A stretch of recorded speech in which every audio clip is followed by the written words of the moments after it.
Hola, ¿cómo están? Yo soy David Barrientos. Bienvenidos, bienvenidas a este espacio que tenemos para analizar las noticias más importantes de Costa Rica y el mundo. Le llamamos The Week. Esto es parte de La Hora Tica, un proyecto de periodismo independiente que sobrevive gracias a los aportes económicos que ustedes mismos dan. Pueden hacer eso a través de www.patreon.com/La Hora Tica. Ahí tienen que crear un usuario, ingresan su tarjeta de débito o crédito, eligen el monto que quieren dar mes a mes y la plataforma se los descuenta automáticamente. Es completamente segura, tiene todos los parámetros de seguridad, no le va a pasar nada a su tarjeta, tranquilidad total. Si eso no le suena o si tal vez no tiene la facilidad de hacer un aporte mes a mes, puede hacernos aportes cada cierto tiempo a través de Simpe Móvil al 8607-6470. Hoy hablaremos sobre el secreto de Estado, la posibilidad de usar un software israelí en Costa Rica, un par de noticias sobre economía y otras cosas más. Iniciemos.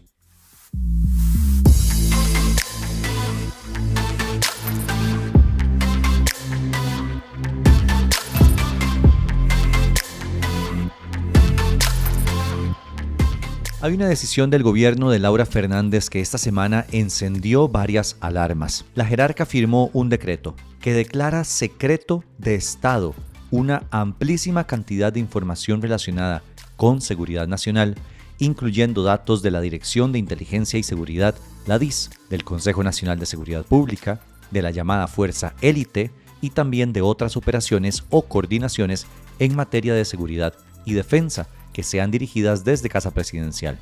Y cuando digo amplísima, es amplísima. Sin embargo, antes de ahondar en el decreto como tal, aprendamos un poco de la figura de secreto de Estado. ¿Les parece? Hablé con el abogado penalista, periodista y profesor de la UCR, David Delgado. Bueno, yo partiría de un principio esencial y es un derecho que todos los ciudadanos tenemos y es el de acceso a la información pública. Es un derecho que está regulado en la Constitución Política y que la finalidad de regularlo es garantizarnos que todos aquellos asuntos que tienen un interés público nos competen a todos. Entonces, al estar clasificado en la pirámide de los derechos fundamentales más importantes, el acceso a la información pública, debemos entender que tampoco es un derecho absoluto y tiene limitaciones. Esas limitaciones son básicamente dos: la información personal, que no es de interés público, como su número de teléfono, su expediente médico y otras cosas, y la segunda es la información catalogada justamente como secreto de Estado. De hecho, nuestra propia Constitución reconoce la existencia de esta figura. El problema es que a pesar de estar en la Constitución, no hay una ley que regule el tema. Entonces, esa laguna legislativa ha provocado que tenga que ser la Sala Constitucional la que venga a resolver caso por caso, en particular, si la información que se le está omitiendo al ciudadano en razón de decir que es secreto de Estado, ¿verdad?, es constitucionalmente válida o es un abuso, ¿verdad?, o una interpretación equivocada del secreto de Estado. Bien, entendiendo esto, vamos al decreto firmado por la presidenta Fernández, porque el mismo no se limita, por ejemplo, a operaciones policiales en curso, identidades de agentes encubiertos o información de inteligencia que evidentemente podrían poner en riesgo una investigación. La lista incluye capacidades operativas, estructuras de mando, protocolos, tecnología, mecanismos de inteligencia, planes de protección, reuniones, grabaciones, acuerdos,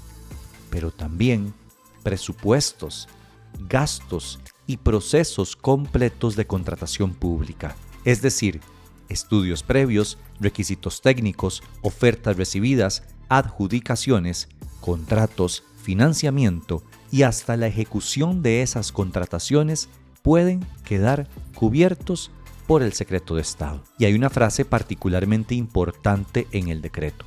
Cuando enumera lo que se considera secreto, dice que la información protegida incluye, pero no se limita a todo eso. O sea, la lista no necesariamente termina ahí. El gobierno justifica la medida diciendo que Costa Rica enfrenta organizaciones criminales vinculadas con narcotráfico, sicariato y lavado de dinero, y que revelar información sobre la forma en que el Estado combate esas estructuras podría mostrar vulnerabilidades, poner operaciones en riesgo e incluso amenazar la vida de funcionarios y de sus familias. Y en principio, que un Estado tenga información verdaderamente secreta por razones de seguridad nacional no es algo raro. El problema empieza cuando uno pregunta qué puede meterse dentro de esa excepción. Porque una cosa es ocultar una operación específica para capturar a un narcotraficante y otra, bastante distinta, es decir que nadie puede conocer cuánto costó algo, quién concursó para venderlo, a quién se le adjudicó y bajo cuáles condiciones se firmó un contrato. Y ahí es donde aparecen las dudas de cuáles podrían ser los peligros de un decreto como este. El decreto 45.870 en su artículo 2 dice que el secreto de Estado se extiende. Incluso dice que no se limita a presupuestos, estudios previos, requerimientos técnicos, ofertas, adjudicaciones, financiamientos, contratos, fase de ejecución de la contratación pública de 3 órganos importantes: el Consejo de Seguridad y la Fuerza Élite, que no tienen rango de ley, sino que son mesas de trabajo creadas por la Presidenta de la República, y también incluye a la Dirección de Inteligencia y Seguridad, a la DIS. Entonces, sobre estas materias donde vamos a utilizar fondos públicos, es decir, donde se van a utilizar impuestos pagados por todos los ciudadanos, la diferencia es que establecer un secreto de Estado sobre estos fondos públicos, desde mi perspectiva, tiene un intento de coartar la potestad fiscalizadora de la Contraloría General de la República, la potestad de los ciudadanos de poder acceder y preguntarle al gobierno de la República en qué está usando la plata bajo la cobija o bajo la sombrilla de secreto de Estado o de seguridad nacional. Y no sería nada raro que el chavismo quiera ocultar información a la Contraloría o a cualquier ciudadano que le pida cuentas sobre cómo usa los fondos públicos. Supongamos, por poner un ejemplo sencillo, que alguna de estas instituciones compra equipo tecnológico por varios millones de dólares. Con este decreto podrían quedar bajo secreto los requerimientos del equipo, las ofertas que hicieron las empresas, la adjudicación, el contrato, el financiamiento y la ejecución de esa compra. Entonces aparece una pregunta bastante evidente: ¿quién controla que todo eso se haya hecho bien, de forma legal, sin chorizos? Y a modo de conclusión, cuando un Estado restringe información pública alegando razones de seguridad, debe justificar por qué esa reserva tiene una finalidad legítima, por qué es necesaria y por qué es proporcional. No debería bastar con ponerle la etiqueta de seguridad nacional a algo para cerrar automáticamente el acceso. De nuevo, que existe información reservada en materia de inteligencia no es particularmente extraño, pero en una democracia siempre existe una tensión entre dos cosas que son necesarias al mismo tiempo: proteger información que realmente puede comprometer la seguridad del país, pero garantizar que la etiqueta de secreto no funcione como una puerta para evitar controles. Habrá que ver hasta dónde intenta llevar el gobierno esa reserva y, probablemente, hasta dónde se lo permitan los tribunales.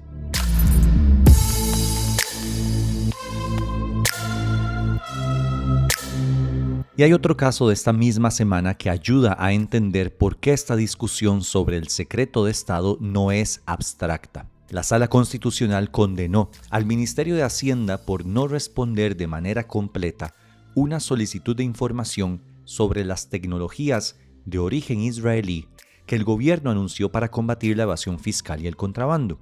El propio ministro de Hacienda, Rodrigo Chávez, había dicho en junio que vendrían tecnologías desarrolladas por el Mossad, la agencia de inteligencia israelí, pero agregó que no revelaría más detalles. A partir de ahí, un ciudadano pidió información bastante básica para una herramienta de este tipo: cuál es el marco legal para utilizarla, cuáles datos va a procesar, si utiliza inteligencia artificial para crear perfiles o hacer análisis predictivos, dónde se almacenará esa información, cuáles medidas existen para proteger los datos personales y si esos datos podrían compartirse con organismos como la DIS.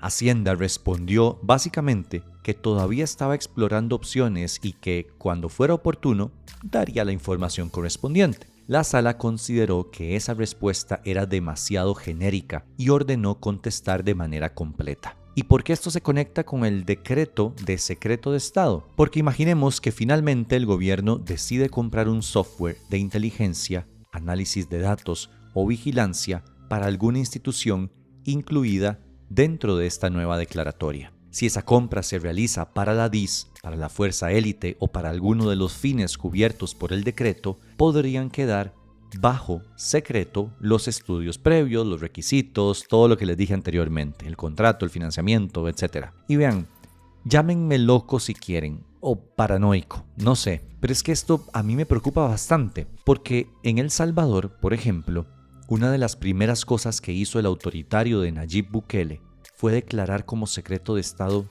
todo este tipo de asuntos. Ocultó información que era pública.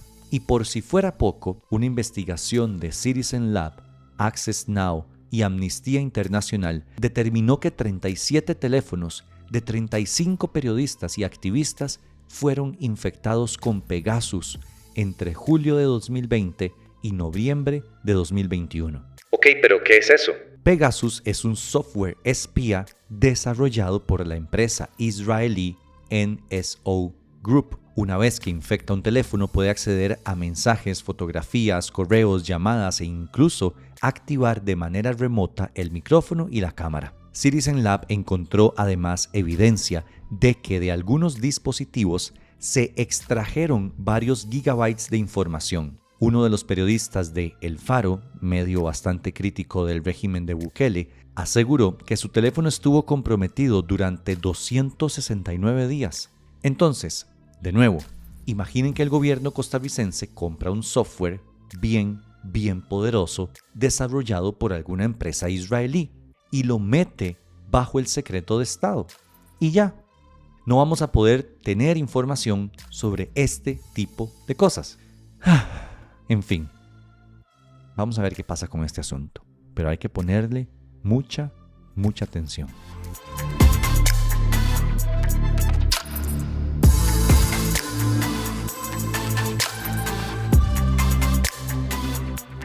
El Poder Ejecutivo presentó un proyecto de ley para, según ellos, eliminar todas las pensiones de expresidentes y expresidentas. Sí, tanto las pasadas como las que vendrán, lo cual, de una vez les digo, no se puede hacer. Las futuras sí, obvio, me refiero a las anteriores. Les explico. Esta semana estuvo en la conversación el tema de las pensiones de expresidentes y expresidentas, luego de que la semana pasada el oficialismo votara en contra un proyecto de ley del Frente Amplio que venía a eliminar las futuras y poner condiciones a las que ya se dan. La presidenta, en conferencia, defendió las pensiones de expresidentes. Yo les comenté sobre esto en el episodio anterior y les puse las declaraciones y todo. Resulta que esta semana, de nuevo en el show semanal que hacen los miércoles, dijo esto. Si hay algo que a mí me ha caracterizado a lo largo de mi vida pública y que también me caracteriza como persona, es que soy muy coherente entre lo que digo y lo que hago. Entre lo que digo y lo que hago. ¿Por qué? Porque así se mide la coherencia en una persona. Y seguidamente anunció un proyecto de ley para eliminarlas por completo, eliminar todo el régimen.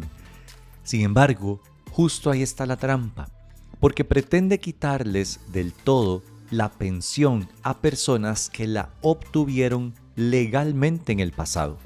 Es decir, a personas para quienes ya esa pensión constituye un derecho adquirido. Y eso lo prohíbe la Constitución. Literalmente, el artículo 34 dice: a ninguna ley se le dará efecto retroactivo en perjuicio de persona alguna, o de sus derechos patrimoniales adquiridos o de situaciones jurídicas consolidadas. Es así de sencillo. Eliminarlas por completo a personas que ya la están recibiendo es contrario a nuestra constitución política. En la exposición de motivos del texto, el oficialismo afirma que sí se puede hacer, que la Sala ha reconocido que nadie tiene un derecho a que el ordenamiento sea inmutable, de modo que el derecho a la jubilación no es limitado y puede estar sujeto a restricciones. Y sí, la Sala ha dicho eso, pero si leemos las sentencias completas, podemos entender que se refiere a modificaciones y no a eliminaciones. Y ese para mí es el punto de todo esto. La presidenta lo sabe, sus asesores jurídicos lo saben, el viceministro que hizo el papel presentando el proyecto en la asamblea lo sabe, todos lo saben, pero aún así presentan el proyecto, aún así hacen el show. ¿Para qué? Para que cuando eventualmente llegue a la Sala Constitucional y ésta se lo traiga abajo, el oficialismo salga a culpar a los magistrados y decir que están defendiendo a la casta política y toda la hablada que se echan siempre. Guarden mis palabras, porque les apuesto lo que quieran que así va a ser. Aquí el tema es de hipocresía y de manipulación. La hipocresía porque se han llenado la boca criticando las pensiones de lujo, pero la semana pasada salieron a defender las de ellos, pero luego no, y luego las quieren eliminar. Y Laura Fernández podría renunciar a su pensión desde ya, o Rodrigo Chávez, pero no lo hacen. Y la manipulación por lo que les digo de la imposibilidad jurídica de que todo esto entre a regir. Y para terminar, un breve repaso sobre el tema de pensiones de lujo, en caso de que usted quiera enviarle este episodio a la gente que aún no lo entiende. Resulta que desde 1998 se aprobó la ley 7605, que le ponía un tope a las pensiones de lujo. Sin embargo, ningún gobierno había puesto en práctica ese tope. Llegó Luis Guillermo Solís y ordenó que se aplicara la ley para poner esos topes. Sin embargo, el reguero de pensionados de lujo pusieron un montón de acciones de inconstitucionalidad. La Sala, mientras estudiaba las acciones, quitó la aplicación del tope y se siguieron pagando esas pensiones. Estudiar los casos le tomó a la Sala nada más y nada menos que 4 años. 4 años. Cuando finalmente resolvieron, dijeron que el tope no es inconstitucional, lo que quiere decir que se puede aplicar, pero no se le puede aplicar a personas que se pensionaron antes de la entrada en vigencia de la ley, o sea, 1998. Ese tope a las pensiones de lujo es de 2,7 millones de colones. Es acá cuando llegamos a la parte que todos están preguntando. Bueno, pero entonces, ¿qué? ¿Se siguen o no pagando pensiones de lujo? En 2019, Carlos Alvarado puso en aplicación una ley para ponerle impuestos a todas esas pensiones que exceden los 2,7 millones de colones en el régimen que se carga al presupuesto nacional, al del Poder Judicial y al del Magisterio. Ojo, que dije impuestos, no topes. Los topes no se pueden poner tan fácil como los impuestos, por lo que fue una forma inteligente de buscarle la comba al palo. Con todo esto, a una pensión de, por ejemplo, 10 millones de colones, se le rebajan unos 5,5 millones, por lo que a la persona le llegan aproximadamente 4 millones y medio. Sigue siendo un monto alto, pero ya no tanto. ¿Pero se puede eliminar del todo una pensión de lujo? La respuesta corta es no, no del todo. La Sala ha dicho que la pensión que obtuvieron esas personas es un derecho adquirido, como ya les comenté antes, y no se pueden eliminar del todo. Y ya eso fue. Nos guste o no, a mí personalmente me parece grosero tener pensiones de montos tan altos, pero no va a cambiar. Lo más que podemos hacer es lo que ya se ha hecho, ponerles impuestos y reducir los montos que efectivamente recibe esa gente en sus bolsillos.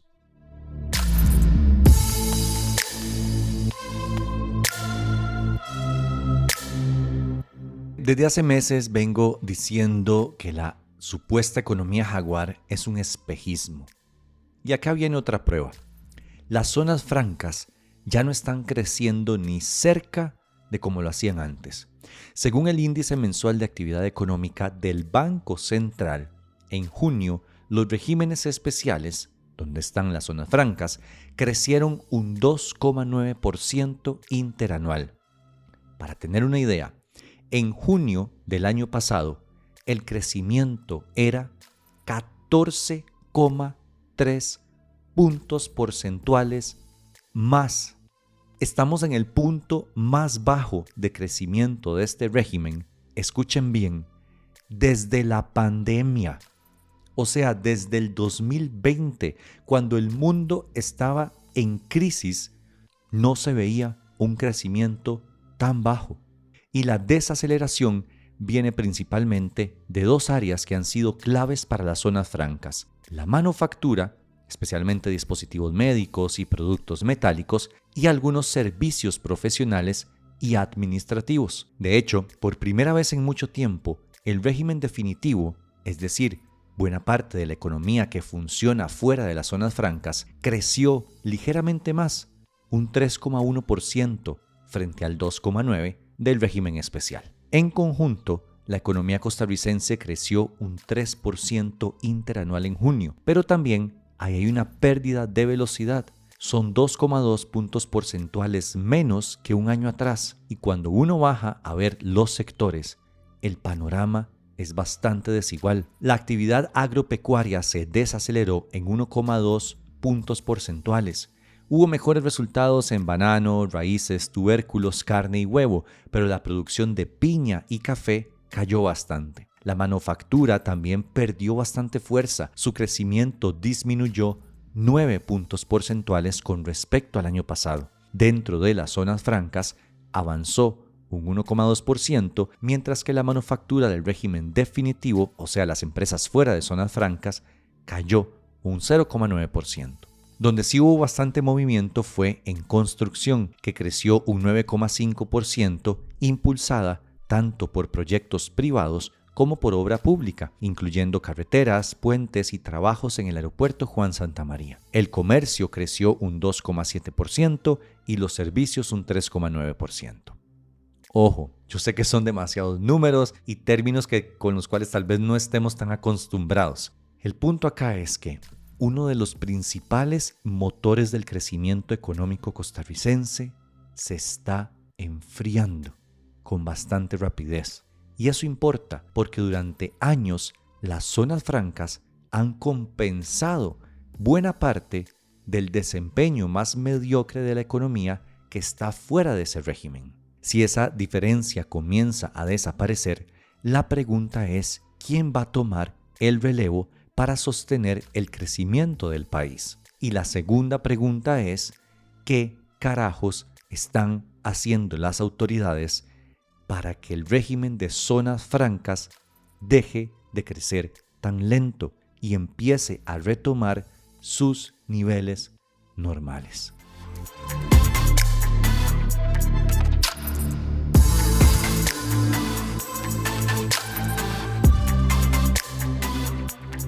Según un informe del Colegio de Ciencias Económicas, cerca del 55% de las personas jóvenes que tienen trabajo gana menos del salario mínimo establecido por ley en el país. Estamos hablando de personas entre 15 y 24 años.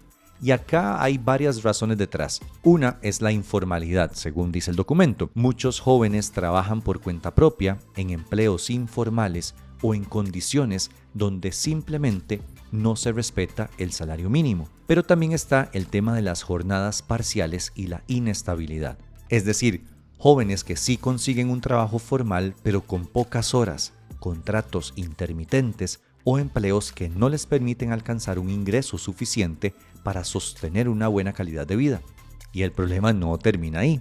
Solo un 36% de los jóvenes del país están trabajando o buscando empleo. Eso equivale a unas 249,000 personas. La mayoría está fuera de la fuerza laboral, principalmente porque siguen estudiando, pero también porque no encuentran oportunidades. Y aproximadamente una quinta parte de los jóvenes ni estudia ni trabaja. Ese dato preocupa muchísimo, especialmente porque Costa Rica prácticamente duplica el promedio de la OCDE en ese indicador. El informe también señala que alrededor de un 17% de los jóvenes vive en condición de pobreza. Y hay otro dato, todavía más delicado. Las personas jóvenes representan aproximadamente una cuarta parte, es decir, alrededor de un 25% de las víctimas de homicidio en Costa Rica. Desde el Colegio de Ciencias Económicas advierten que la combinación de pobreza, bajos salarios y falta de oportunidades puede empujar a algunos jóvenes hacia economías ilegales y estructuras criminales. Y la situación es todavía más complicada para las mujeres jóvenes, porque muchas veces las dificultades para conseguir empleo se combinan con responsabilidades de cuidado y trabajo doméstico. ¿Qué propone el colegio? Entre otras cosas, una política nacional de empleo que tenga medidas específicas para jóvenes, fortalecer la educación dual para que puedan estudiar y adquirir experiencia laboral al mismo tiempo y ampliar las redes de cuidado, especialmente para mujeres que tienen niños a cargo.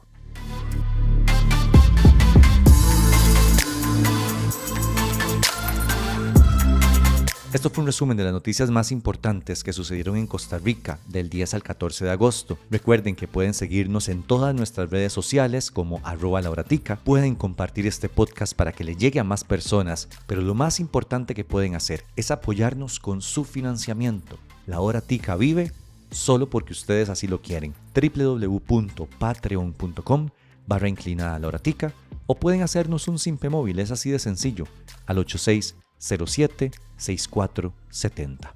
Chao.